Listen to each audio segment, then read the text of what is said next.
Bien mieux qu'être mal accompagné, pas vrai? Où est ton papa? Dis-moi où est ton papa?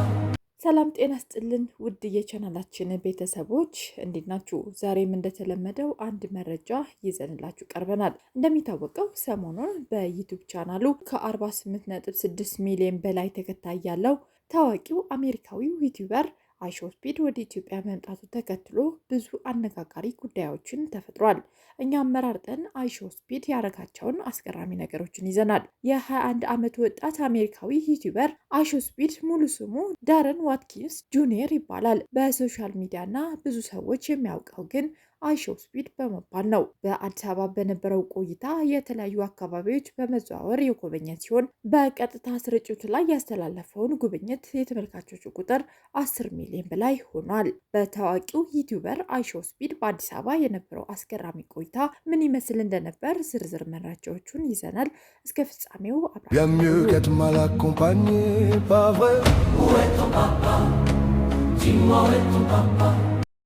በጊዜው አዲስ አበባ በመስቀል አደባባይ በሺዎች የሚቆጠሩ ወጣቶች ተጥለቅልቃ ነበር። ታዋቂው ዩቲዩበር አይሾስፒድ በጉጉት ሲጠበቅ የነበረው የቀጥታ ስርጭቱ ላይቭ ስትሪም መጀመሩን ተከትሎ አድናቂዎቹ እሱን በአካል ለማግኘት እና አብሮ ለመታየት ከየአቅጣጫው ወደ መስቀል አደባባይ እየጎረፉ ነበር። አደባባዩ በጩኸት በደስታና በልዩ ኢትዮጵያዊነት ስሜት ተሞልቷል። ስፒድ በኢትዮጵያ ምድር እያየው ባለው ደማቅ አቀባበል እጅግ መደነቁን እየገለጸ የነበረ ሲሆን ወጣቶችም ለዓለም አቀፍ ዝና ያላቸውን ፍቅር በተግባር እያሳዩ እንደሆነ አብራርቷል። ይህንን ክስተት የኢትዮጵያ ወጣቶች ለዲጂታል ዓለም ያላቸው ትኩረትና ለእንግዳ ያላቸው ክብር ለዓለም ያበረከተበት ልዩ አጋጣሚ ሆኖ አልፏል።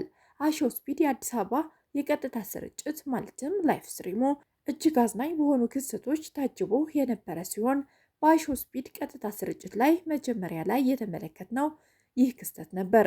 ልብም በደስታ ይሞላ ነበር። ስፒድ ወደ ወርቅ ቤት ጎራ ብሎ በነበረበት ወቅት ነጋዴዎቹ እንደ ሌሎች ስግብግብ ሳይሆኑ ልክ እንደ ስራቸው ልባቸው ወርቅ የሆነ ኢትዮጵያውያን መሆናቸውን አሳይተዋል።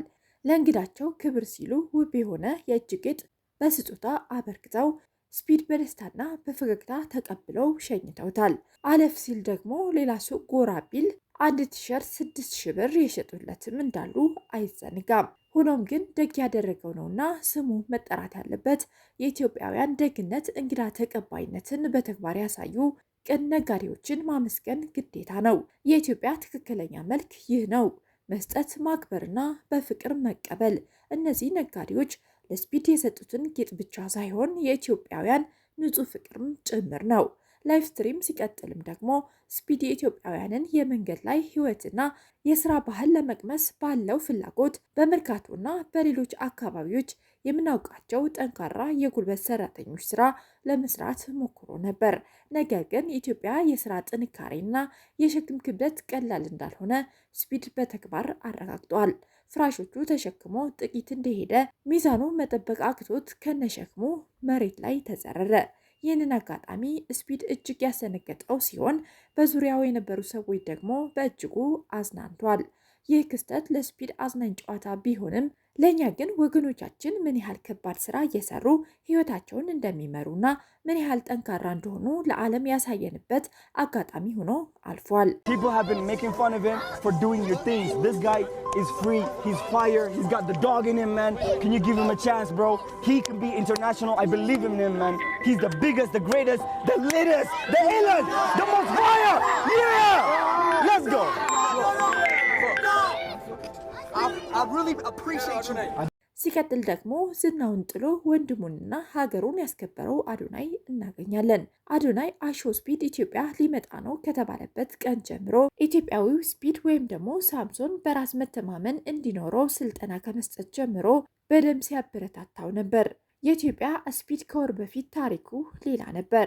ስፒድ መስሎ ለመስራት ብዙ ደግሞ ጥሮ ግሮ ሳይሳካለት ቀርቶ እንደውም ተስፋ በሚያስቆርጥ ሁኔታ ዋና የቲክቶክ አካውንቱ ተዘግቶበት ነበር። ያን ጊዜ ሁሉም ፊቱን አዝሮበት ነበር።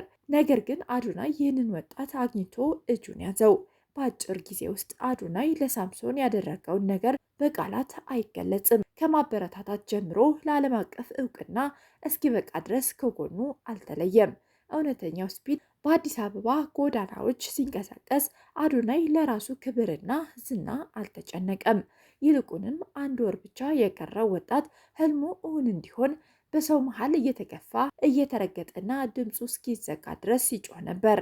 ለራሱ ሳይሆን ለወንድሙ ስኬት መከራ የተቀበለ የሌላ ደስታ የሚያስደስተው እንዲህ አይነት ሰው በዚህ ዘመን ማግኘት እጅግ ከባድ ነው። ካፉ የሚያወጣው እያንዳንዱ ጩኸት የራሱ ክብር ፍለጋ ሳይሆን የሌላ ሰው ህልም ህያው ሆኖ እንዲቀጥል የተደረገ ደፋር ጥሪ ነበር። ያ ሌላ ሰው ወንድሙ ነበር።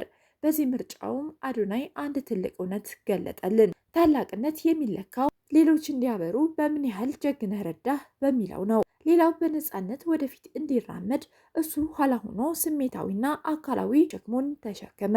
ይህ ድክመት አይደለም። ይህ መሸነፍም አይደለም። ይህ የጥንካሬ ንጹህ ትርጉም ነው።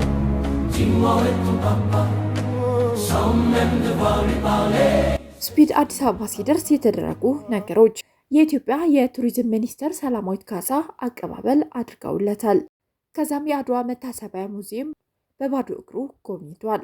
የተለያዩ ባህላዊ ውዝዋዜ መሞከርም ችሏል። የኢትዮጵያ ቁርጥ ስጋን ጨምሮ የተለያዩ ባህላዊ ምግቦችን ተመግቧል። በኢትዮጵያ ባህላዊ ስፖርት ፌዴሬሽን አዘጋጅነት የገና ባህላዊ ጨዋታም ተጫውተዋል። የኢትዮጵያ ባህላዊ ሙዚቃ መሳሪያ የሆነውን ማሲንቆም ተጫውተዋል። ከ5 እህታማሞች አትሌቶች የዲባባ ቤተሰቦች ጋርም ተገናኝተዋል።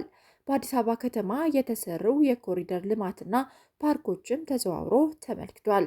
በሚስ ወርልድ 2025 የቁንጅና ውድድር ከአፍሪካ አንደኛ ከዓለም ሁለተኛ የወጣችው ሀሴት ደረጀ ጋር ባደረገው ቆይታ በኢትዮጵያ የተመረተ የሌዘር ጃኬት ስጦታ ተበርክቶለታል።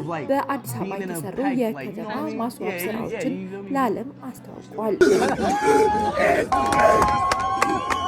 የተወደዳችሁ የቻናላችን ቤተሰቦች አብራችሁን ስለነበራችሁ እናመሰግናለን። ሌላ ጊዜ በሌላ ርዕሰ ጉዳይ እስክንገናኝ ቸርን ሰንብት።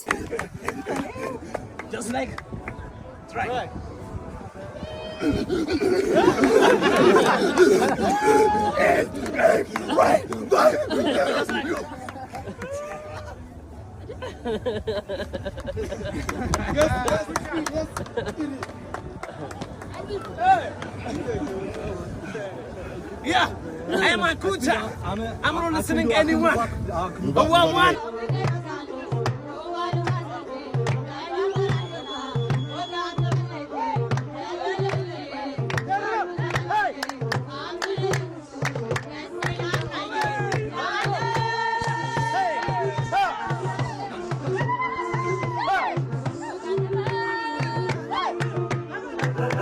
Hey!